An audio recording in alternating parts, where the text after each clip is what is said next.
કડકડતી ઠંડીમાં બધી જ બાજુ ઠંડીની સિઝન ચાલે છે, ખાલી કે ઓસ્ટ્રેલિયામાં ગરમીની સિઝન ચાલે છે. પણ ઠંડીને લાગતી વળગતી વસ્તુમાં આપણે બનાવશું શું? આજે આપણે સરસ મજાનો બનાવશું ગુંદર પાક. ગુંદ પાક એકદમ જ સરસ હળદર નાખીને, બીજી બધી વસ્તુ નાખીને, તાકાતવાળી વસ્તુ નાખીને, જેનાથી પગ પણ સારા થાય, શરીર પણ મજબૂત થાય. ચાલો મારા રસોડામાં. આપણે જે ગુંદર પાકની રેસીપી સ્ટાર્ટ કરવાના છે, એમાં હેલ્થ માટે, ફેમિલી માટે, પગના દુખાવા માટે કે કમરના દુખાવા માટે બેસ્ટમાં બેસ્ટ આ પાક ગણાશે. અને આ ખાવામાં પણ બહુ જ સ્વાદિષ્ટ હોય છે. એકદમ જ સહેલી રીતના કે કોઈ પણ નવું સ્ટાર્ટ કરતું હોય એ પણ કરી શકે એ પ્રમાણે આપણે કરીએ ગુંદ પાક. આપ તમને બતાડી દઉં, બહુ જ સહેલું છે. અડધો કપ ઘઉંનો લોટ લેશું, કરકરો. આ કરકરો લોટ તમારી પાસે ન હોય તો તમે ઘરનો રેગ્યુલર લોટ પણ લઈ શકો. એની સાથે હું લઈ લઈશ 1 કપના માપનું કોલ્હાપુરી ગોળ. તમે ઘી લઈ લીધું છે મેં અડધો કપ. આને આપણે કરી નાખશું ગરમ. સાથે લઈ લેશું ટોપરું, હળદર છે. તમે જે જે વસ્તુ જુઓ છો એ બધી વસ્તુમાં ડ્રાયફ્રૂટ પણ આવી જશે. ડ્રાયફ્રૂટ તમારું મનગમતું તમે બીજું પણ એડ કરી શકો, પણ વધારે સારામાં સારી વસ્તુ નાખશું એ હળદર.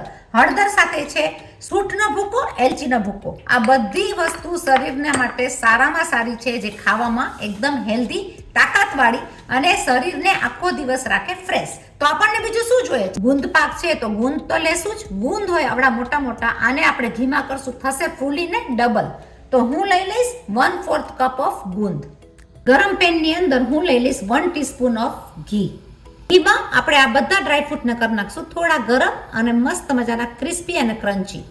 તમે કોઈ પણ ડ્રાયફ્રૂટ લઈ શકો. મારા જોઈતા પ્રમાણમાં હું લઈ લઈશ કાજુ, બદામ, પિસ્તા. 2 સેકન્ડ ગરમ થયા બાદ ક્રિસ્પી પણ થઈ ગયા છે અને કલર પણ બદલાઈ ગયો છે. આપણે એને કરી નાખશું આખા પાખા ગ્રાઇન્ડ. આપણા ગરમ પેનમાં આપણે લઈ લેશું 3 ટીસ્પૂન જેટલું ઘી. લઈ લેશું આપણો ગુંદ. મીડિયમ એવા તાપ ઉપર આપણે ગુંદને ફૂલાવી નાખશું. તમારા શરીરના સાંધા દુખતા હોય, કોઈ પણ બીમારીમાં 1 ચોસલું આ લઈ લ્યો અને એની સાથે દૂધનો ગ્લાસ લઈ લ્યો તો એ બેસ્ટમાં બેસ્ટ આખા દિવસના ખોરાકને પૂરો કરે. તમે જોઈ શકો વાતમાં આપણો ગુંદ તો ફૂલીને થઈ ગયો ડબલ અને સરસ મજાનો સોતે પણ થઈ ગયો છે. આને ઠંડો થયા બાદ મને આખો પાખો ગુંદ નથી લેવો તો હું એને કરી નાખીશ ક્રશ. ઠંડીની અંદર આ ખાવાની મજા જ ઓર હોય છે. તો ગુંદ જુઓ તમે એકદમ સરસ રીતના સોતડાઈ ગયો છે. સુધીમાં આપણો ગુંદ ઠંડો થાય છે ત્યાં સુધીમાં આપણે શેકી નાખશું ઘઉંના લોટને. તો મેં લઈ લીધું છે અડધા કપમાં થોડું એવું ઘી. મીડિયમ ધીમા તાપ ઉપર આપણે લોટને બ્રાઉન કલરમાં શેકી નાખશું. શિયાળાની કડકડતી ઠંડીમાં જો આ પાક તમે બનાવેલો હોય તો ગમે ત્યારે કોઈ પણ ઘરના માણસોને ભૂખ લાગે તો ખાઈ શકે. મારી ચેનલને હજી સુધી સબસ્ક્રાઇબ ના કરી હોય તો સબસ્ક્રાઇબ કરજો, લાઈક કરજો, શેર કરજો, આગળ ફોરવર્ડ કરજો. જેવો આપણો લોટ શેકાશે એટલે આપણે બધો મસાલો એની અંદર જ નાખી દેશું. તો આપણી વસ્તુને કરી નાખીએ ગ્રાઇન્ડ કરીને રેડી. જોઈ શકો આપણો લોટ શેકાવા સરસ મજાનો માંડ્યો છે. ઘીનું પ્રમાણ એકદમ પ્રોપર છે. ઘીનું પ્રમાણ પ્રોપર હોવાથી આપણે ઘડીએ એની અંદર એડ કરવું નહીં પડે. અને આપણો ગુંદ પણ મસ્ત મજાનો ક્રશ થઈ ગયો છે. તો આ મોઢામાં પણ ગુંદ નહીં આવે તો છોકરાઓને બહુ જ મજા આવે ખાવાની, જ્યારે મોઢામાં ગુંદ ના આવે.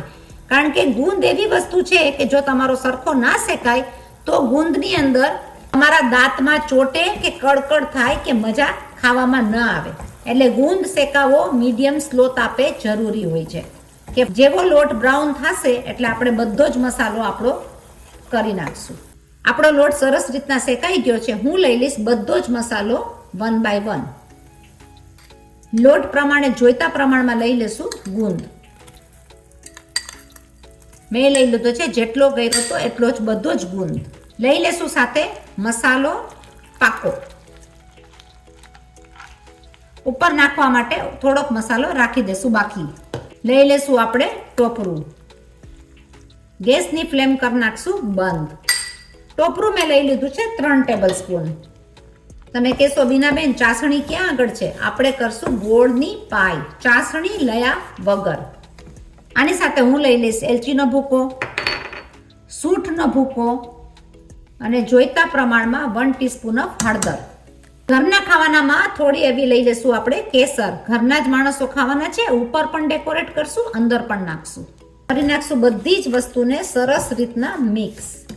હવે જેટલો આપણો આ મસાલો થયો છે એટલા જ પ્રમાણમાં ડબલ આપણે લઈ લેશું ગોળ, એટલે તમારો થઈ જશે પરફેક્ટ માપ. તમે જોઈ શકો મસાલો એકદમ સરસ રીતના આપણો થઈ ગયો છે. હવે આપણે લઈ લેશું ગોળની પાઈ. ફર્સ્ટ હું અડધો કપ જેટલું ગોળ લઈ લઈશ, નાખશું એની પાઈ. ગોળ તમારા હરેક વસ્તુ માટે બોડીને સારામાં સારી તાકાત આપે.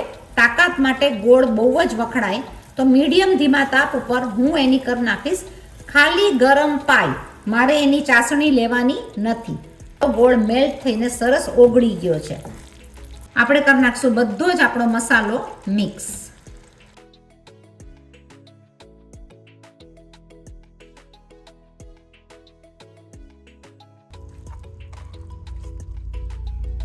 આપણે એને પાથરી નાખશું આપણી ટ્રેમાં. આપણે એને ડેકોરેટ કરી નાખશું બદામ, પિસ્તા અને કોપરાથી. ગરમ ગુંદ પાક એકદમ જ સરસ રીતના થયો છે, જેની અંદર છે બધી પૌષ્ટિક વસ્તુઓ તાકાતવાળી, જે શરીર માટે બેસ્ટ. તો આ તમે જરૂર બનાવજો.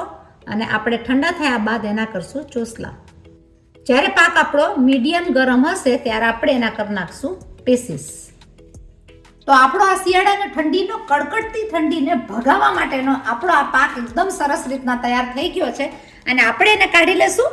આપણે ચકતા લઈ લેશું આપણી ડીશની અંદર. તો આપણો આ ગુંદર પાક એકદમ જ સરસ રીતના થયેલો છે. એકદમ સહેલી રીતના રેસીપી બહુ સરસ રીતના ફોલો કરજો. લાઈક કરજો, શેર કરજો, સબસ્ક્રાઈબ કરજો, આગળ બીજા બધાને ફોરવર્ડ કરજો. આ બધા જ મસાલા ઠંડીને ભગાડે એવા સ્વાદિષ્ટ મસાલા સાથે સ્વાદિષ્ટ આપણો ગુંદ પાક, હળદરવાળો, સૂંઠવાળો, વેરાયટીઝ નાખીને બનાવેલો, નટ્સ નાખીને બનાવેલો બહુ જ સરસ થાય છે. જરૂર બનાવજો અને આગળ ફોરવર્ડ કરજો. આપણે બીજી નવી રેસીપી